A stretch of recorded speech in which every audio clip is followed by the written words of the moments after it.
আমরা খাবার দিচ্ছি যাবো কেন? তাহলে তো তুমি জন্য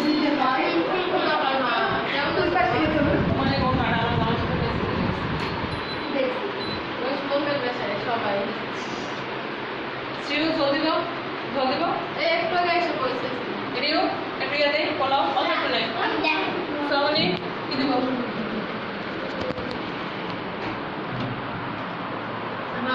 রাহুল শেষ করো আগে ভাত খাবো পোলাও খাবো তারপর হচ্ছে চিকেন খাবো তারা একটাও তো থাকে না প্লেট কিন্তু ওয়ান টাইম ফেলে দেবো ভাত রাখার জায়গা নেই না আজকে আবার একটু কম লাগে কালকে রাতে অনেক একটু বৃষ্টি হয়েছে কিন্তু বাতাস ছিল রাত তখন প্রায়